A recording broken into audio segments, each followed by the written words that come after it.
Salmo 143.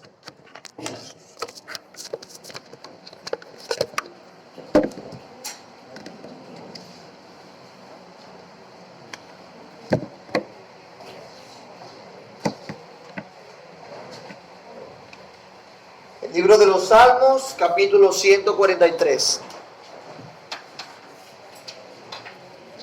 Todos ubicados allí, por favor.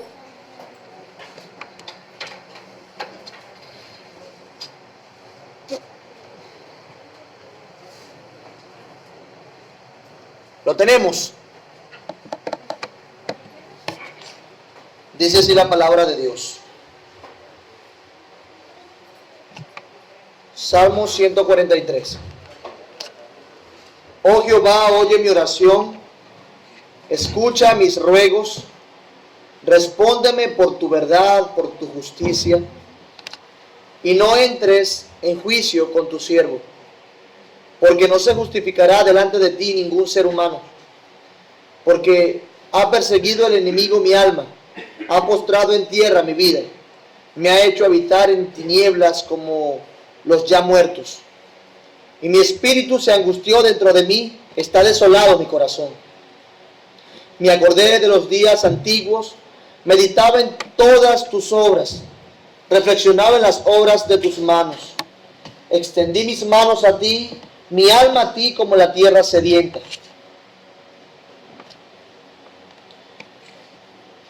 Respóndeme pronto, oh Jehová, porque desmaya mi espíritu. No escondas de mí tu rostro. No venga yo a ser semejante a los que descienden a la sepultura.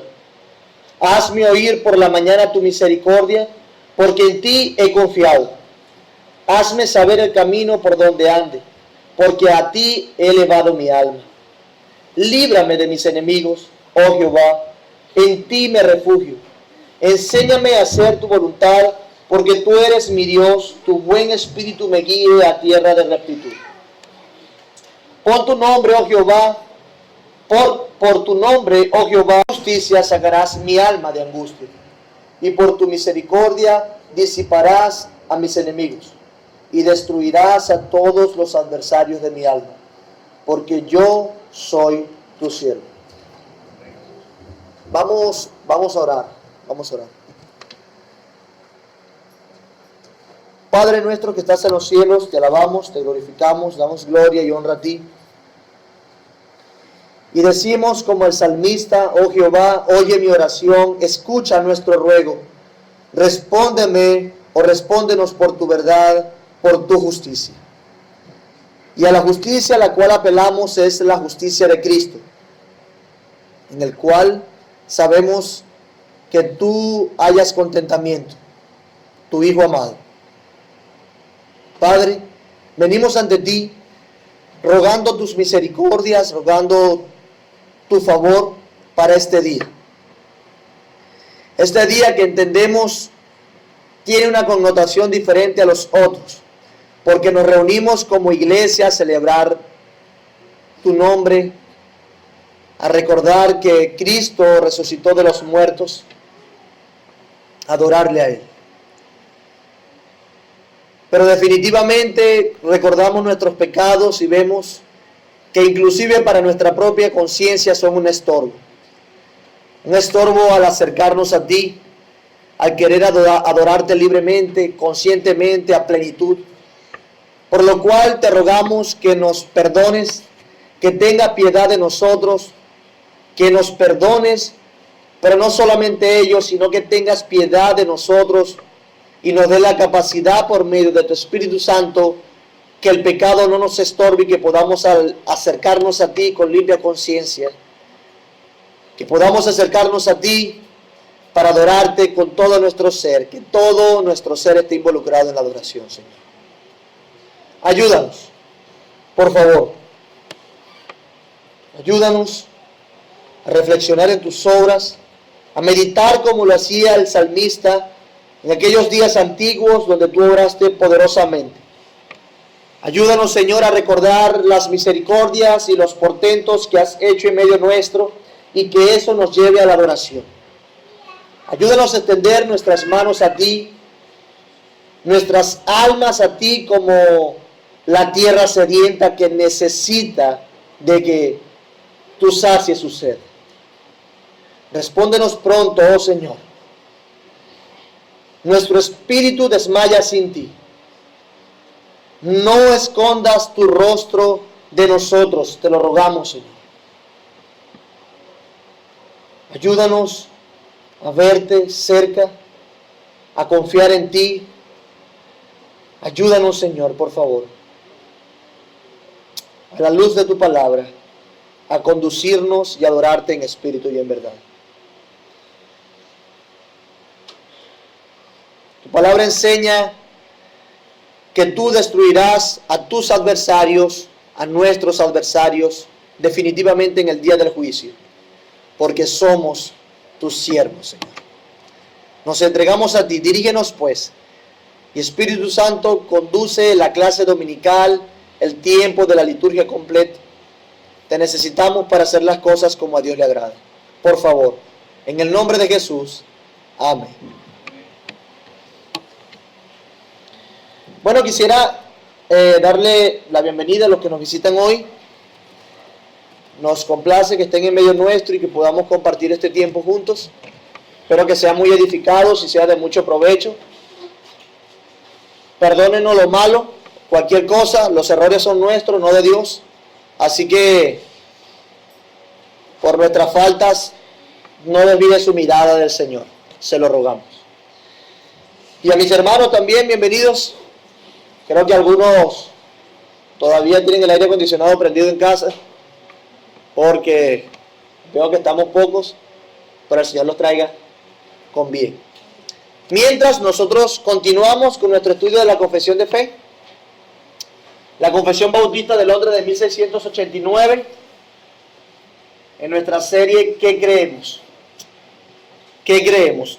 El capítulo pasado fue el capítulo número 10, donde hablamos del llamamiento eficaz. Nos encontramos con verdades hermosas. Nos encontramos en ese capítulo aprendiendo y recordando que el Señor trae vida a nuestros corazones, a nuestras almas, a través del llamamiento eficaz, pero que el llamamiento eficaz Dios lo aplicaba cuando somos expuestos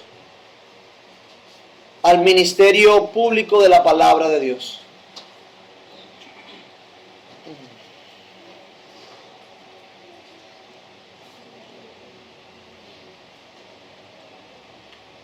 Es decir, que cuando las personas son expuestas a la predicación del Evangelio, cuando la gente escucha la palabra de Dios predicada, Dios usa eso como un medio para traer vida, para hacer el llamado eficaz, el llamado interno a las personas que Él eligió para salvación.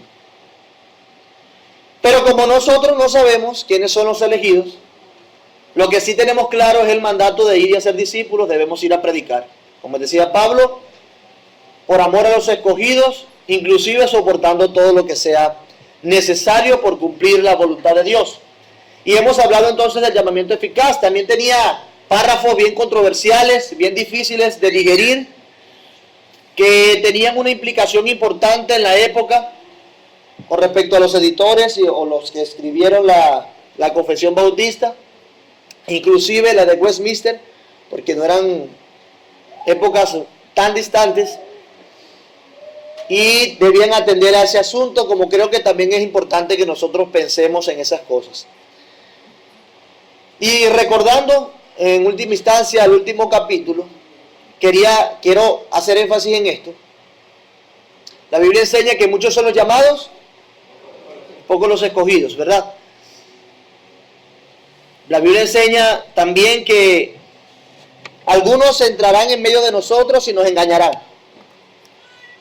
De hecho, también nos enseña que han salido de nosotros para que conociéramos que no eran de nosotros.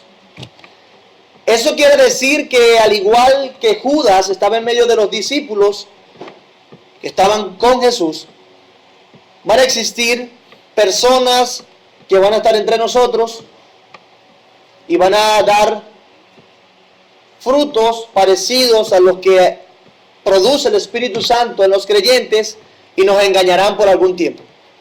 Sin embargo, no todo el que me dice Señor, Señor entrará en el reino de los cielos. ¿Recuerdan? Entonces, un llamado de cuidado era el que hacía yo para que nos examináramos a nosotros mismos. Pablo le dice inclusive a los corintios, examinaos vosotros mismos si estáis en la fe. De modo que no para dudar, no para simplemente cuestionar nuestra fe y ya, sino para que hagamos una reflexión profunda de cuánto necesitamos de Dios y dependemos de Él, debemos preguntarnos día a día, Señor, ¿estoy respondiendo afirmativamente a tu llamado, a tu palabra, a tus mandamientos? Y pedirle a Dios que nos ayude. Eso nos hace humildes, muy humildes. Y hablamos de eso con respecto al llamamiento eficaz. Algunos parece que fueron llamados eficazmente, pero lo que nos están cayendo es a cuenta. ¿Ok? Pero Dios no puede ser burlado. Nosotros sí. Dios no. ¿Ok? Pero ahora es interesante que los editores de la Confesión de Fe, los que estructuraron últimamente, de hecho, Chapley, le coloca secciones a la Confesión de Fe, y la sección en la que nosotros hemos entrado es acerca de la salvación. Y hablar acerca de la salvación inicia con el libre albedrío, luego con el llamamiento eficaz, y para que las personas sean salvas necesitan la justificación. Y eso es lo que vamos a tratar de introducir hoy y ver parte del capítulo de la justificación, párrafo 1. Este es nuestro capítulo 11. Gracias a Dios, en estos 2 años y medio más o menos, llevamos 11 capítulos de la confesión. ¿Nos faltan cuántos?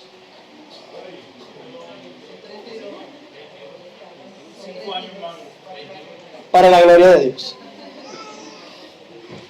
Pero el que esté apurado me dice, y podemos darle algo, un intensivo. Pero puede leerlo también en su casa, no hay problema. Nosotros, mientras tanto, tratamos de aprovechar lo más posible estos temas que son de mucha importancia para nuestro crecimiento como iglesia y para el bien de las almas de los que no creen. El Señor use eso para traer salvación. Bueno, de la justificación, vamos a leer nuestro primer párrafo. Por favor, alguien que me ayude a leerlo. Con voz de arcángel. A quienes Dios llama eficazmente, también justifica gratuitamente, no infundiéndoles justicia y rectitud, sino perdonándoles sus pecados y considerando y aceptando sus personas como justas, no por nada que hay en ellos o hecho por ellos, sino solamente por causa de Cristo, no imputándoles la fe misma, ni la acción de creer, ni ninguna otra obediencia evangélica como justicia, sino imputándoles la obediencia activa de Cristo a toda la ley y su obediencia pasiva en su muerte para la completa y única justicia de ellos por la fe, la cual tienen no de sí mismos, es don de Dios. Es don de Dios. Perfecto, gracias mi hermano. Estamos entrando a uno de los temas cruciales de la fe cristiana. Un tema que durante los primeros 3 siglos parece estar claro en el tiempo de la iglesia primitiva, tiempo apostólico como tal, luego en el tiempo de los padres de la patrística también parece estar, luego de Trento, el concilio de Trento, parece que las cosas salieron de control. En el siglo XIX, en el siglo XVI, se retoma el tema acerca de esta doctrina, de la justificación, y se pone en perspectiva con la palabra de Dios y recobra su sentido original. El punto es que ha sido un tema arduo para la fe cristiana durante toda la historia. Este tema fue el que inspiró fundamentalmente a Lutero, que lo movió, el que hizo que escribiera y estuviese convencido acerca de su fe en Dios, de la justificación. De modo que mucho de lo que está contenido en este párrafo tiene que ver con su contexto. Y lo que predominaba en ese tiempo, o que estaba empezando a perder su alcance, como fe cristiana. ¿Quién dominaba la fe cristiana en el siglo XV, XIV? ¿Verdad? Católico romano. Romanismo dominaba la fe cristiana. Entonces, estos escriben pensando en su contexto particular, pero también dando luz acerca de las Escrituras. ¿Ok? Hablando de esa interpretación. Me pareció bien usar, en este caso, el comentario de Waldron y un sistema que él coloca, que creo que es oportuno y para sacarle provecho. Para entrar entonces en esta doctrina de la justificación y ver lo importante que es, deberíamos recordar otras verdades bíblicas, otras verdades acerca del carácter de Dios y acerca de nosotros. Vamos a hablar de su necesidad, la justificación, su necesidad. Y por eso traje algunas preguntas que quiero que nos coloquen a pensar, que nos hagan reflexionar de lo que es esto, de lo que es la justificación, ¿ok? La primera ¿es posible presentarse justo ante Dios? Podemos pensar esa pregunta como creyentes. Podríamos decir que sí. Pero permítame, por favor, pensar en la condición general de la humanidad. El hombre, por sí solo, ¿puede presentarse justo ante Dios? ¿Cómo podemos ser aceptados entonces delante de Dios si independientes no podemos acercarnos a Dios como justos? ¿Se necesita algo además de mí para ser justo delante de Dios? ¿O yo puedo alcanzar la justicia necesaria? ¿Conoce usted algún no creyente? Creo que todos conocemos al menos alguno, ¿verdad? Al menos que seamos Amish y todavía estemos por allá en una... Sin embargo, ellos deben conocer a algún no creyente. Esa persona que es no creyente, ¿usted cree que puede empezar a cumplir la ley de Dios perfectamente y justificarse delante de Dios? Es algo totalmente amplio, difícil de digerir, la verdad del hombre, ¿no? Como tal. Otra pregunta que quiero que nos hagamos: ¿cómo puedo reconciliarme o ser justo ante Dios? ¿Qué dice la Biblia acerca de eso? ¿Puede uno mismo reconciliarse o ser justo ante Dios? Es una buena pregunta también.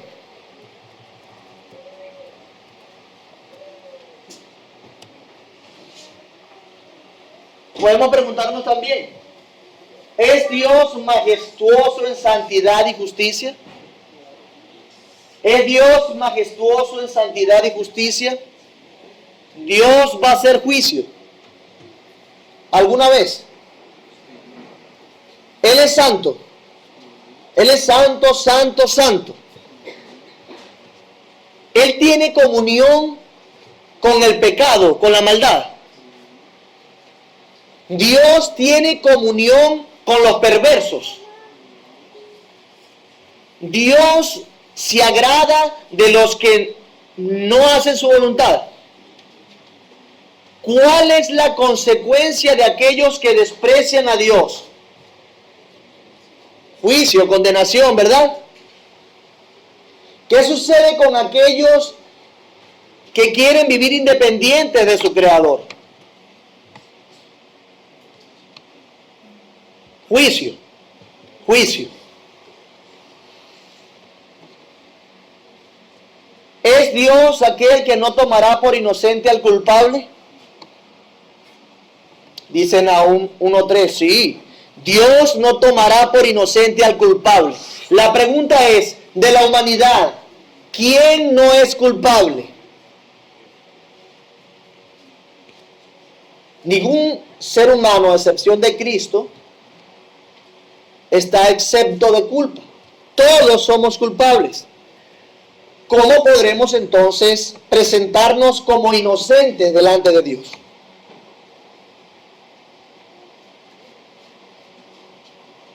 ¿Acaso es verdad la intachable pureza de Dios, su resplandeciente santidad y su ardiente ira?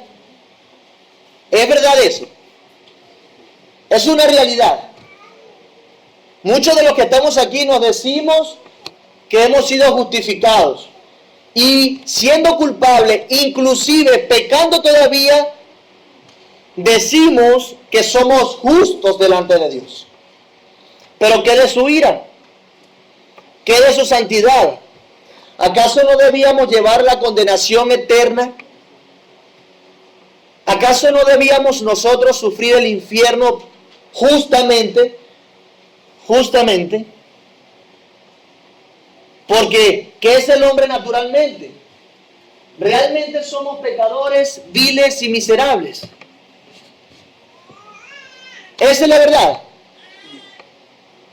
¿El hombre sin Dios acaso no es un pecador naturalmente, vil, sin escrúpulos? De verdad que va en contra de Dios con todo lo que puede. Y cito a Paul Washer, creo que es el que dice que los hombres no pueden buscar a Dios. Y si lo buscan, es como un ladrón, un delincuente busca a un policía. ¿Para qué busca un delincuente y un policía? ¿Para entregarse? ¿Qué hacen? Para matarlo, ¿verdad? La pregunta es, si Dios es el policía, la ilustración, y nosotros somos el delincuente, ¿para qué lo buscaríamos? Para matarlo. No le dé miedo. Esa es la verdad, para matarlo. De hecho, eso es lo que hace la gente continuamente. Quieren buscar a Dios, pero no al Dios de las Escrituras, y una y otra vez lo matan en su corazón para hacer la voluntad propia, para no hacer la voluntad del Dios creador. Lo matan en ese sentido. Y si ven que estoy siendo muy agresivo con las palabras, quiero que me digan, cuando la luz vino al mundo, Cristo, ¿qué hicieron con él? Lo mataron, ¿verdad? Y no solamente fue que le dieron una inyección letal, y antes de morir le dieron, ¿qué quieres comer antes de morir? No, ese es el caso. Lo mataron cruelmente. Eso hicieron con Dios. Tenemos evidencias. De modo que el hombre es realmente pecador, vil y miserable. Nos lo dice la historia, nos lo dice la Biblia. Si somos sinceros, nos damos cuenta de eso. Cada vez que nosotros pecamos, de hecho, es un intento de sacar a Dios de la ecuación y hacer lo que nosotros queremos. ¿Ok?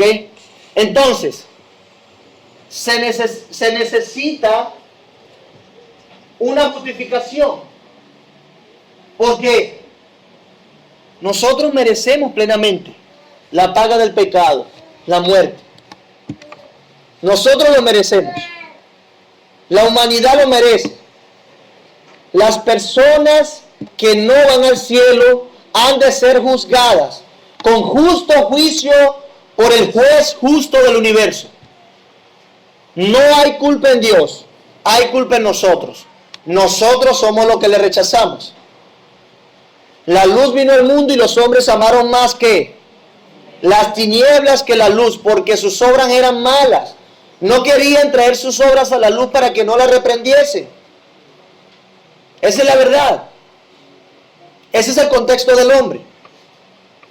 Por eso merecemos plenamente la paga del pecado, la muerte eterna. Porque éramos culpables. Y las personas que no tienen a Cristo son culpables de su pecado. Dios no puede ser tentado ni tampoco Él tienta a nadie. El pecado sale del propio corazón de las personas, de sus concupiscencias. ¿Ok? Entonces, su necesidad, ¿será que necesitamos justificarnos entonces de otra manera? Si sinceramente respondemos estas preguntas, tendremos el contexto adecuado para percibir el peso y la magnitud de lo que vamos a considerar en este capítulo. Siendo así, podremos apreciar la pregunta: ¿cómo podemos reconciliarnos con Dios? ¿Cómo podremos reconciliarnos con Dios? Alguien que busque Salmo 130, por favor. 133. Otro que busque Salmo 143, 2. Otro que busque Romanos 3, 19 y 20. Otro Deuteronomio 25, 1. Otro Salmo 7, 11 y 2 de Timoteo 4, 8.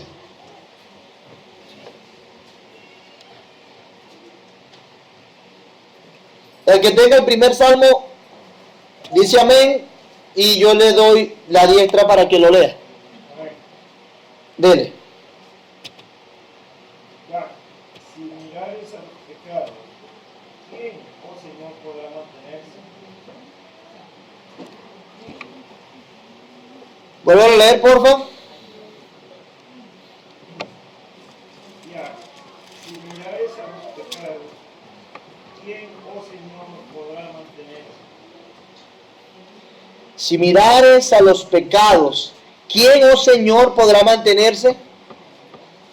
Eso lo dice el salmista, queriendo comunicar que si Dios se centra en nuestro pecado, nada más, nadie podrá mantenerse. 143, 2. Y no entres en juicio con tu siervo, porque no se justificará delante de ti ningún ser humano. ¿Quién se justificará delante del Señor? Ni nadie, ningún ser humano. Por eso es que el salmista dice, por favor, en el contexto de juicio, con tu siervo no entres, porque si es así, perezco. ¿Qué dice Romanos 3, 19 y 20? Pero sabemos que todo lo que la ley dice, lo dice lo que están bajo la ley, para que toda boca se cierre y todo el mundo quede bajo el juicio de Dios. Ya que por la obra de la ley, ningún ser humano será justificado delante de él, porque por medio de la ley es el conocimiento del pecado. Para que toda boca se cierre y todo el mundo quede bajo el juicio de Dios. Lo que hace la ley es decirnos, no podemos cumplirla perfectamente. Y deténgase allí por un momento. Si usted pretende en algún punto de la historia decir, ok, no voy a hacer más mal, voy a obedecer a Dios, y empieza a descansar en sus buenas obras, créame que no podrá. Es tarde, porque ya es pecador y ya se merece el infierno. Si usted a partir de un punto de su vida empieza a obedecer perfectamente a Dios, eso no lo salvará. Al contrario, le dará más, acumulará más juicio para usted, porque intentando cumplir la ley, la va a transgredir siempre. Siempre. ¿Qué dice el Salmo 7:11?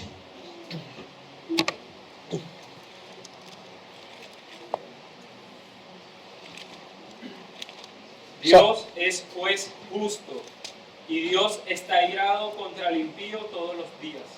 Si no se arrepiente, él afilará su espada, armado tiene ya su arco, y lo ha preparado. Y lo ha preparado. Así mismo ha preparado armas de muerte y ha labrado saetas ardientes. He aquí el impío concibió maldad, se preñó de iniquidad y dio a luz engaño. Pozo acabado y lo ha ahondado, y en el hoyo que hizo caerá. Su iniquidad volverá sobre su cabeza y su agravio caerá sobre su propia coronilla. Dios es juez justo y Dios está irado contra el impío todos los días. ¿Cómo podemos reconciliarnos con Dios siendo esto así? Segundo de Timoteo 4:8. Por lo demás, me espera la corona de justicia que el Señor, el justo juez, le otorgará en aquel día. Y no solo a mí, sino también a todos los que con amor hayan esperado su venida. El juez justo. Pablo reconoció a Dios como el juez justo. Hermanos y amigos, al hablar de justificación es un término legal, penal. Justificación. Hablamos entonces de un juez. Y si hablamos de Dios como juez, debemos considerar que Él es perfecto.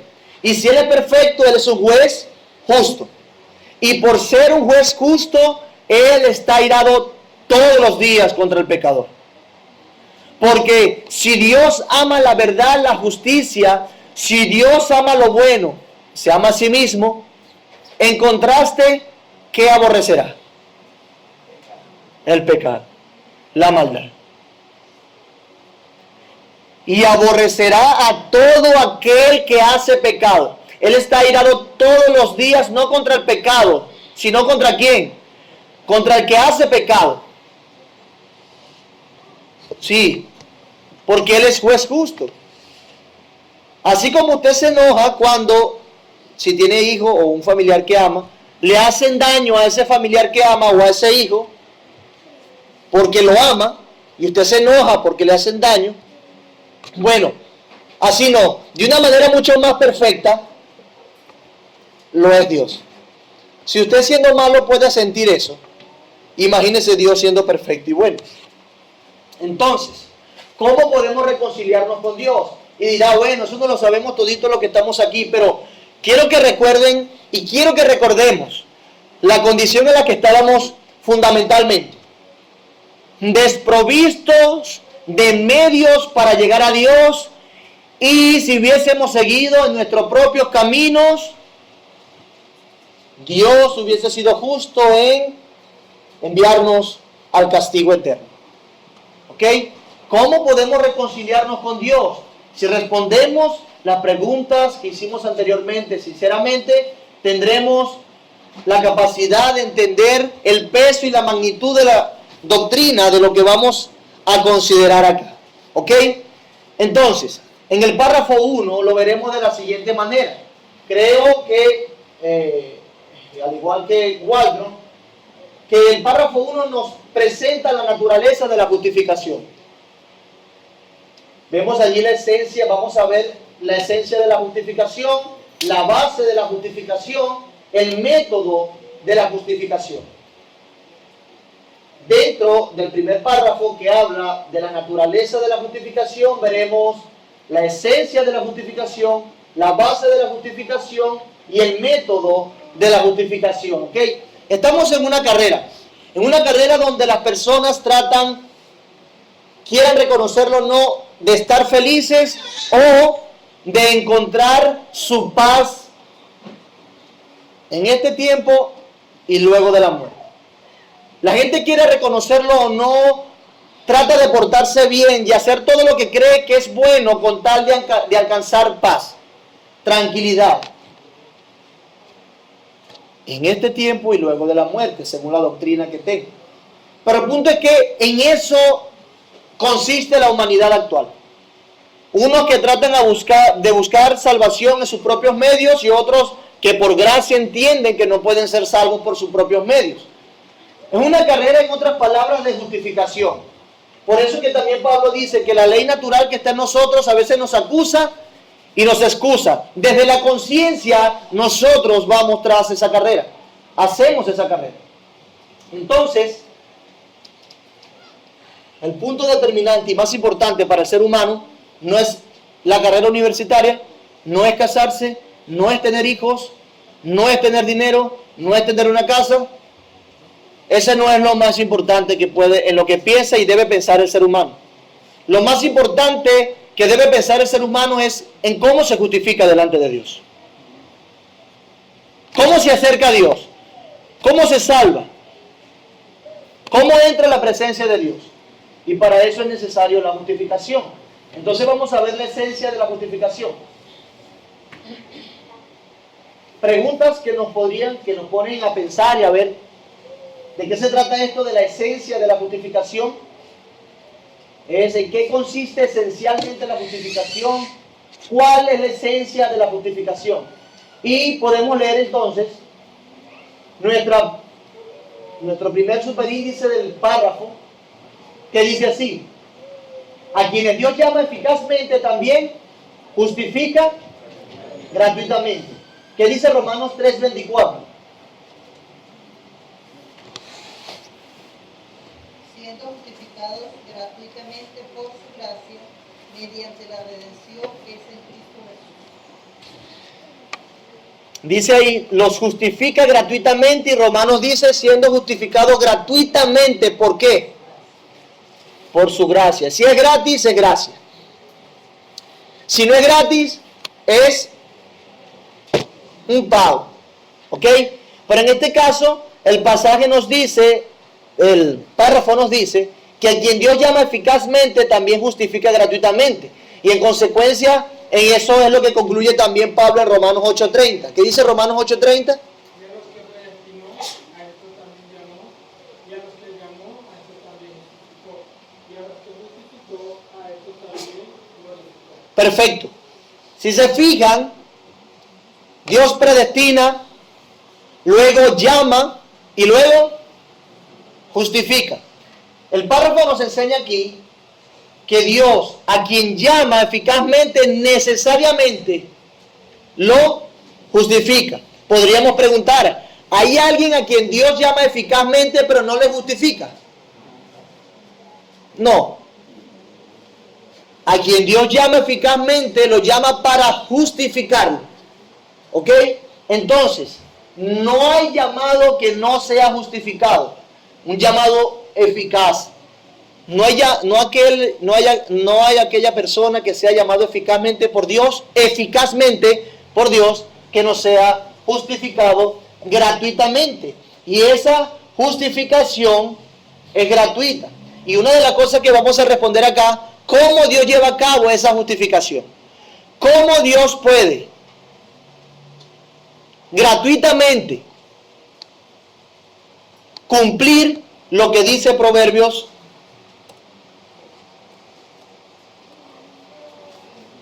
17:15? ¿Qué dice 17:15? El que justifica al impío y el que condena al justo, ambos son igualmente condenación a Jehová. Vuelvo a leer con más duro todavía, hermano, por favor. El que justifica al impío y el que condena al justo, ambos son igualmente abominación a Jehová. El que justifica al impío y el que condena al justo, ambos son igualmente abominación a Jehová. ¿Cómo Dios puede justificar a alguien sin que sea para él mismo abominación? Porque si la raza humana es impía por naturaleza y son justificados ¿por quién? ¿Lo que creen? ¿Por quién? Por Dios. ¿Cómo puede eso entonces encajar allí? ¿Ok? Eso es una buena pregunta. Porque nosotros debemos pensar conscientemente lo que nos enseñan las Escrituras. Dios mismo dice que si alguien justifica al impío, es abominación. Y Él mismo no está justificando al impío. ¿O es que quién era santo aquí para ser justificado? Si es santo y perfecto, no se puede justificar, porque ¿para qué necesita la justificación? ¿Ok? Entonces, es un buen dilema que nos podemos poner en la cabeza para responderlo, y queremos responderlo durante la exposición de este párrafo, o de este capítulo. Dice la confesión: no infundiéndole justicia y rectitud, sino perdonándole sus pecados y considerando y aceptando sus personas como justas. Algo importante aquí es que veamos la esencia. ¿Cuál es la esencia?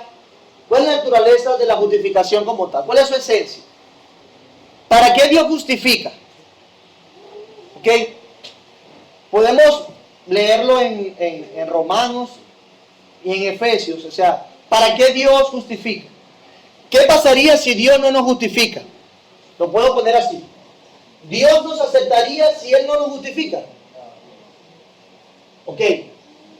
Dios puede justificarnos sin perdonarnos. Vuelvo a preguntar. ¿Dios puede justificarnos sin perdonarnos? Y alguno dirá, bueno, ya se están ligando un poco las cosas. Sí, pero es bueno que aclaremos los términos y hagamos la diferencia. Romanos 4, 5 y 8. Mas al que no obra, sino cree en aquel que justifica al impío, su fe le es contada por justicia. Como también David habla de la bienaventuranza del hombre a quien Dios atribuye justicia sin obras recientes. Bienaventurados aquellos cuyas iniquidades son perdonadas y cuyos pecados son cubiertos. Bienaventurado el varón a quien el Señor no inculpa de pecado. El 5 otra vez, por favor, mi hermano. Mas al que no obra, sino cree en aquel que justifica al impío, su fe le es contada por justicia. Perfecto. Aquí ya nos da más luz este pasaje. Pero lo que quiero rescatar es que dice el pasaje: si no cree en aquel, más al que no obra, sino que cree en aquel que justifica al impío, su fe le es contada por justicia. Hay alguien que justifica al impío y para ser justificado hay que creer en él. No hay que confiar en las obras. Y él dice, también David habla de la bienaventuranza del hombre a quien Dios atribuye ¿qué? Justicia. La justificación es el acto de atribuir justicia a una persona. Es justificado, ¿ok? Entonces, ¿qué dice David? Bienaventurado aquellos cuyas iniquidades son ¿qué? Perdonadas y cuyos pecados son expiados o cubiertos. Bienaventurado el varón a quien el Señor no inculpa de pecado. Vemos entonces que la justificación, el hecho de que Dios le imparta justicia a alguien, implica el perdón de pecados. Implica el perdón de pecados. ¿Dios puede aceptar a alguien sin perdonarle los pecados? No. Por eso, para darle justicia, para hacerlo justo, lo primero que tiene que hacer es perdonar sus pecados. Y entonces es que se cumple versículo 5, mas el que no obra, sino que cree en aquel que justifica al impío, Dios lo justifica. Dios le imparte justicia, pero primero lo perdona. ¿Ok? Y Efesios 1:7 dice, en quien tenemos redención por su sangre, el perdón de pecados según las riquezas de su gracia. perdón de pecados. Perdón de pecados. Y dentro del sistema que propone para explicar esta parte del párrafo, Wadron dice eso exactamente. ¿Cuál es la esencia de la justificación? Perdón y aceptación. ¿Ok? Dios nos perdona y nos acepta. Dios nos perdona y nos acepta cuando nos justifica. Dios quiere perdonar a quien Él quiere para aceptarlo. Entonces, entendemos que la carrera de la redención siempre es reconciliarse con Dios o que Dios lo juzgue. Siendo así, Dios lo que quiere hacer a través de la justificación es perdonar y aceptar. Y eso precisamente es lo que hace. Perdón y aceptación. Nos perdona una vez que estamos limpios, nos da justicia y nos acepta. Dios no tiene comunión con el impío, ni con el injusto, ni con el con el que peca. Dios tiene comunión con personas justas. ¿Ok? Y eso es lo que hace primero, perdona y acepta. ¿Ok? ¿Cuál es la esencia de la justificación? Perdón y aceptación. No infundiéndole justicia y rectitud, sino perdonándole sus pecados, dice la confesión. Y considerando y aceptando sus personas como justas. Eso es la justificación. Perdona y te acepto como justo. Lo dice Romanos capítulo 4. Además, podemos preguntarnos, y aquí es donde entramos y debemos explicar a la luz del contexto propio en el que, por el que fue afectado los autores de la confesión.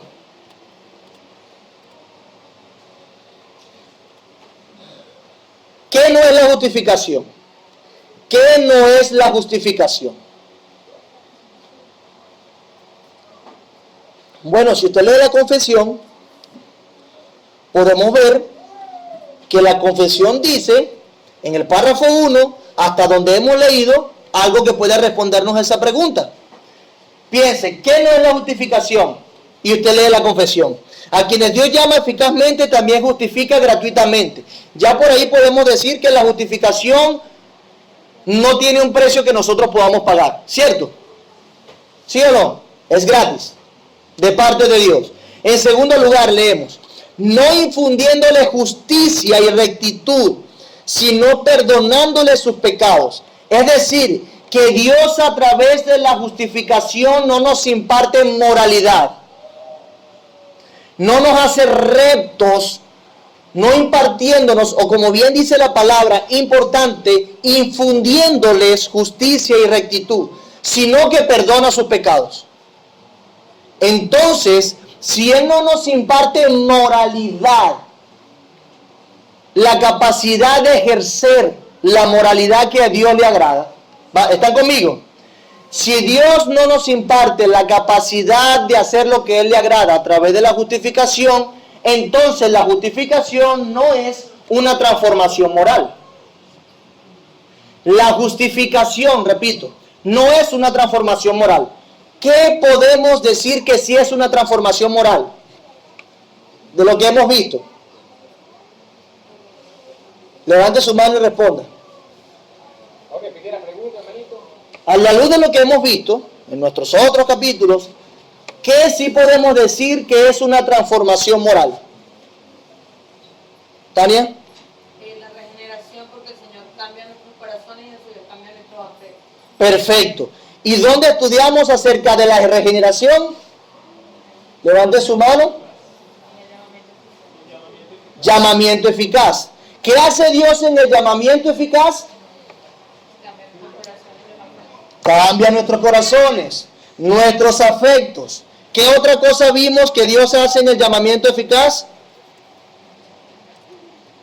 ¿Lo recuerdan?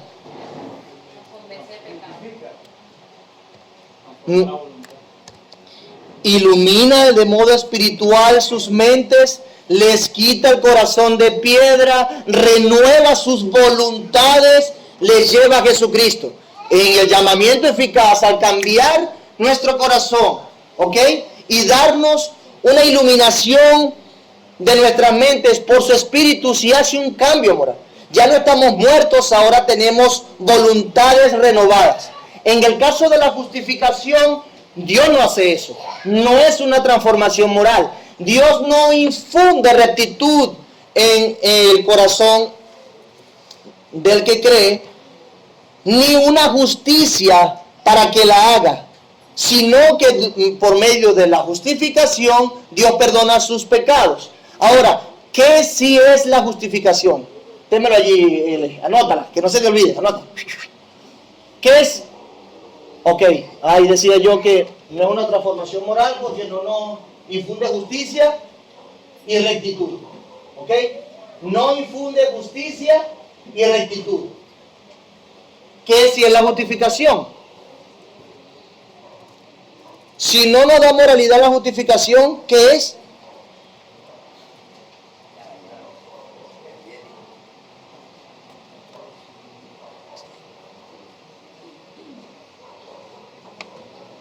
¿No saben? Está difícil. Vamos a leer el párrafo.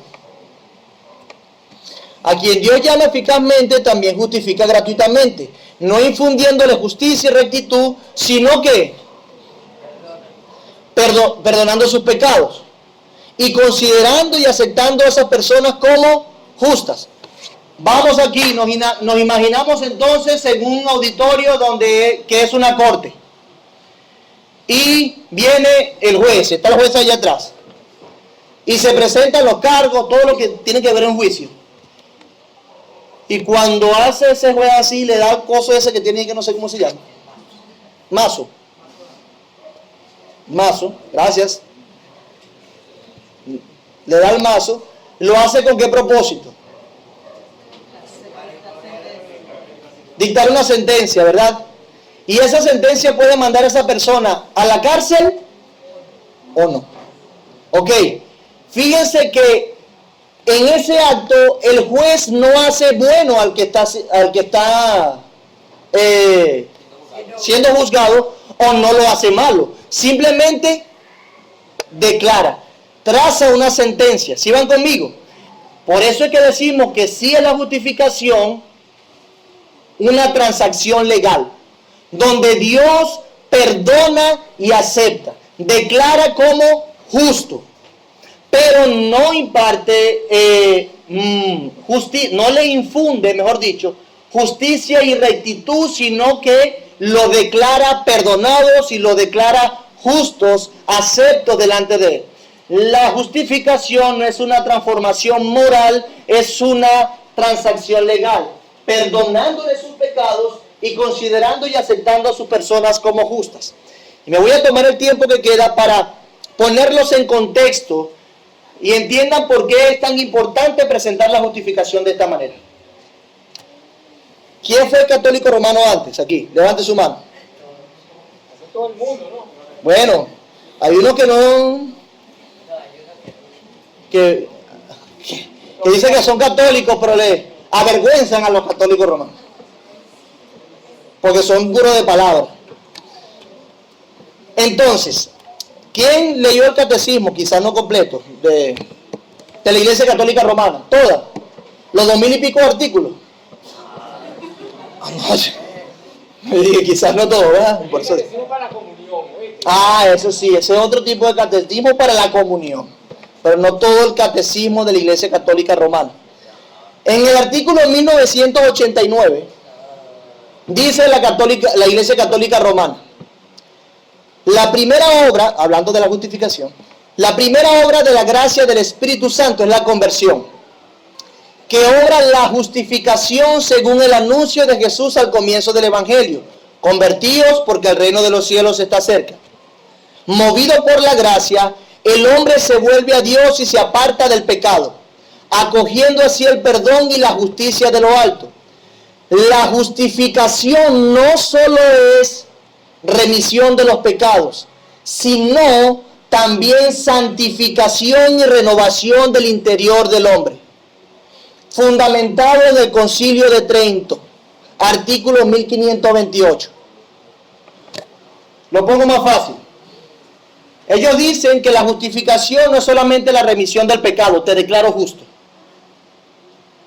¿Quiénes dicen que la justificación es un acto legal? Nosotros, ¿verdad? ¿Qué dice la Iglesia Católica Romana? La justificación no es solo remisión de los pecados, sino también santificación y renovación del hombre interior. ¿Quién dice que la justificación es una transformación moral? La Iglesia Católica Romana. ¿Por qué tanto cuento con esto? Porque ¿qué tan importante es eso, pastor? ¿Por qué debemos saber eso? Bueno, ya se lo voy a ir diciendo. Mi artículo 1990. La justificación libera al hombre del pecado que contradice al amor de Dios y purifica su corazón. La justificación es prolongación de la iniciativa misericordiosa de Dios que otorga el perdón, reconcilia al hombre con Dios, libera de la servidumbre del pecado y sana, dándole una connotación de moralidad. 1993, no el año, sino el artículo. La justificación establece la colaboración. Escuche bien. La justificación establece la colaboración entre la gracia de Dios y la libertad del hombre. Por parte del hombre se expresa en el sentimiento de la fe a la palabra de Dios que lo invita a la conversión y en la cooperación de la caridad al impulso del Espíritu Santo que lo proviene, que le previene y lo custodia. Dice Trento: cuando Dios toca el corazón del hombre mediante la iluminación del Espíritu Santo, el hombre no está sin hacer nada en absoluto al recibir aquella inspiración, puesto que puede también rechazarla. Y sin embargo, sin la gracia de Dios tampoco puede dirigirse por su voluntad libre hacia la voluntad delante de Él. Es decir, que ellos creen y han establecido desde el Concilio de Trento que la justificación primero no solamente es un acto legal, sino que es una transformación moral que está unida con la santificación. Y en segundo lugar establece que la justificación no solamente es un acto de Dios a nuestro favor, sino que el hombre coopera en la justificación. Y ya por ahí estamos mal. ¿Por qué? ¿Por qué? Leímos en el primer superíndice de la confesión. ¿Quién lo vuelve a leer? A quienes Dios llama eficazmente, también justifica gratuitamente. Si lo llama gratuitamente y lo justifica gratuitamente, ¿tiene el hombre alguna participación en esa justificación, él? No, ¿verdad? Entonces, siendo así, decimos que es una transacción legal y no una transformación moral. En consecuencia, debemos decir que sigue adelante, la base de la justificación no está sino en Cristo, no en nosotros, en Cristo, no por nada que hay en ellos o hecho por ellos. ¿Qué dice el Concilio de Trento, el Catecismo de la Iglesia Católica Romana? Que hay cooperación, ¿ok? No por nada que hay en ellos o hecho por ellos, sino solamente por causa de Cristo. Primera de Corintios 30-31, ¿quién lo tiene?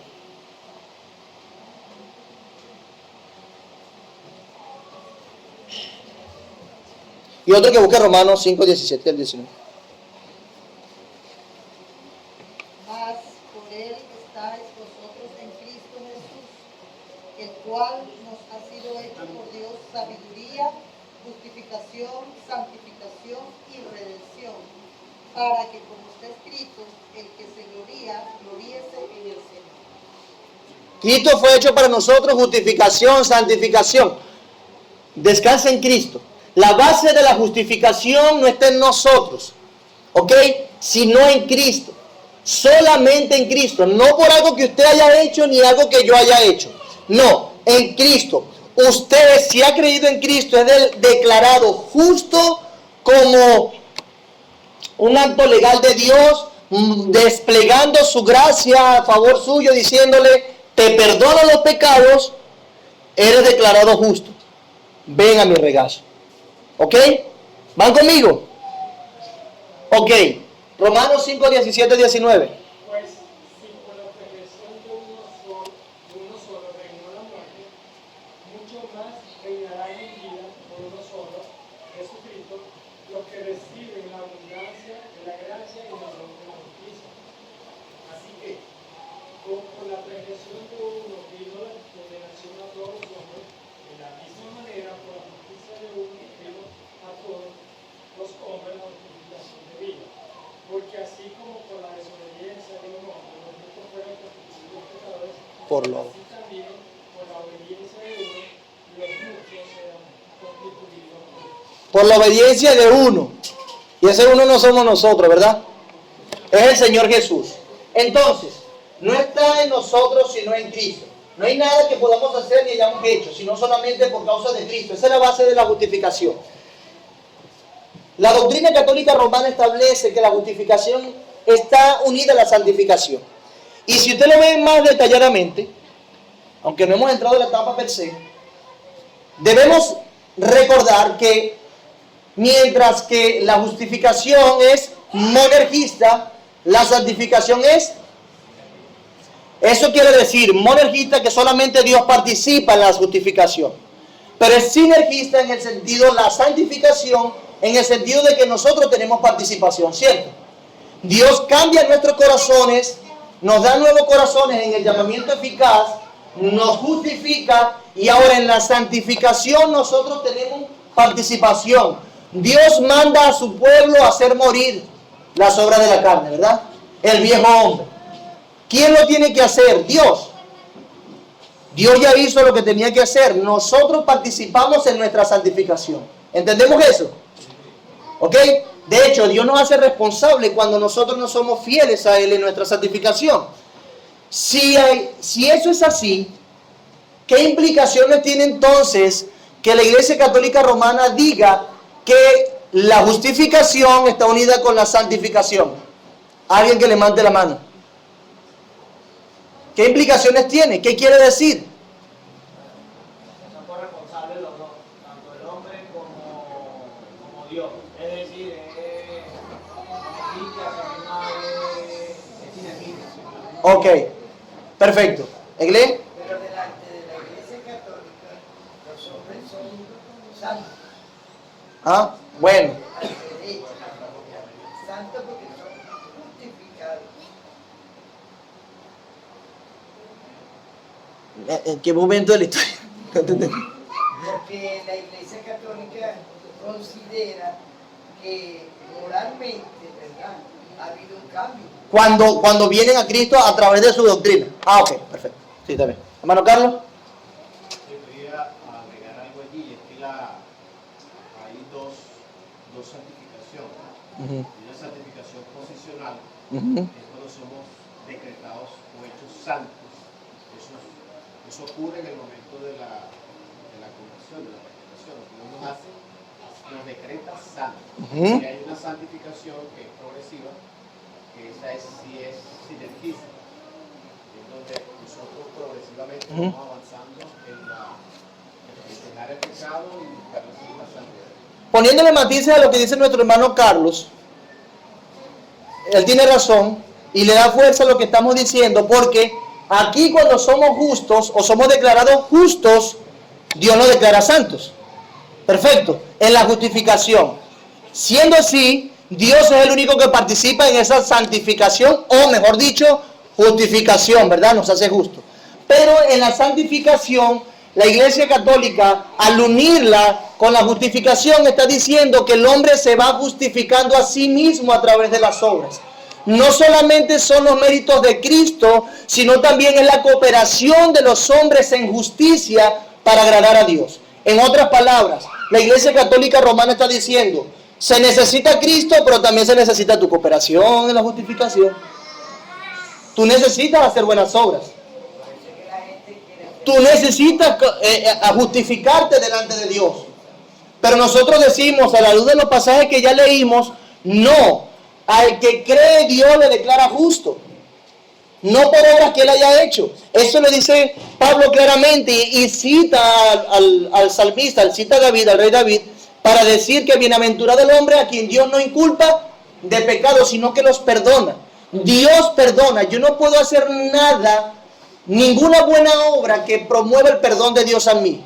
Es un acto soberano e independiente de Dios donde declara justo al pecador. Es decir, la justificación es un acto legal, ¿ok? Mientras que la santificación, nosotros tenemos participación. Pero ¿qué pasa si lo unimos? Estamos diciendo que participamos nosotros en la justificación y que no solamente es suficiente la justicia de Cristo, sino también es necesaria. Entonces, mira lo que dice la Iglesia Católica. Dios llama, lo justifica y le da un poder moral para que él pueda agradar a Dios y esas obras puedan justificarlo delante de Dios, además de la justificación que tiene a través de Cristo. Es decir, que si esa persona no permanece en la condición moral que Dios hizo a través de la justificación en el tiempo y no se gana la justificación que está unida con la santificación, perece. No avanza. ¿Ok? En otras palabras, mi hermano, la justificación tiene que ver con Dios nada más. Es un acto legal, no es un acto moral donde Dios nos capacita para obedecerle. Simplemente nos declara justo y nos acepta. Lo otro se hace en el llamamiento eficaz. Si usted cree que puede participar en la salvación o en su justificación, está hablando de que Cristo no es suficiente para perdonar sus pecados, que la obra de Cristo, que sus méritos no son suficientes, sino que necesita lo suyo. ¿Usted cree que Dios necesita sus méritos? No, de ninguna manera. El Fidel... Una confusión que tengo. Ajá. Entonces, ya el perdón de Dios es para tener vida eterna, cubre todos los pecados, ¿sí o no? Sí. Pero, ¿para qué sucede después con las buenas obras? ¿Es necesario hacer buenas obras? Porque dice Santiago, la fe sin obras es muerta. Ok. ¿Qué va a pasar eso con las buenas obras de uno? ¿Qué va a suceder después? Tú vas a ver. No son buenas obras para justificación. Ok. Como resultado de la fe. No que me aclares eso. Buenas obras para justificarse o buenas obras como resultado de la fe. ¿Tú vas a estar en el próximo episodio de esta película? Claro, yo creo que sí, yo soy inmortal. Ah, sí. Yo sé que sí, yo sé que eres inmortal. Yo estoy seguro. Por eso mismo, para que te hagas ascuas allí, estés pendiente, te voy a dejar eso para la próxima vez. Esa respuesta. Andrés Velázquez.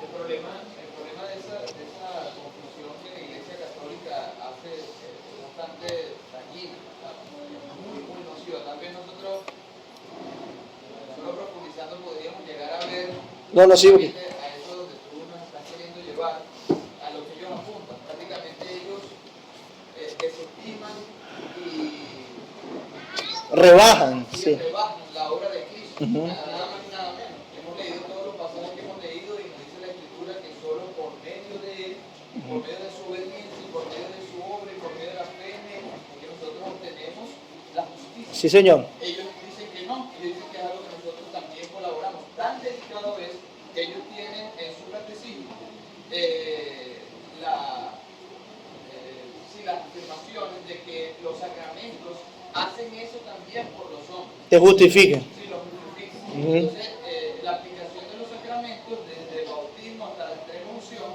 ellos dicen que esos sacramentos son parte de esas obras que los cristianos deben hacer para poder obtener la justificación. De lo contrario, nunca será justificado. De lo contrario. Y luego tenemos el purgatorio, por si las moscas y de... Bueno, nos purga, sí. Hermana Nancy, terminamos. El limbo también. Bueno, en el mismo sentido estaba hablando Andrés, ellos relacionan la justificación con los 7 sacramentos, y la parte de la santificación yo la veo bien confusa porque inclusive ellos tienen ese proceso que lleva el Vaticano para poder declarar santos a algunos que evidencian un gran número de buenas obras. Entonces, ¿cómo es que ellos manejan eso? Yo lo veo un tanto extraño.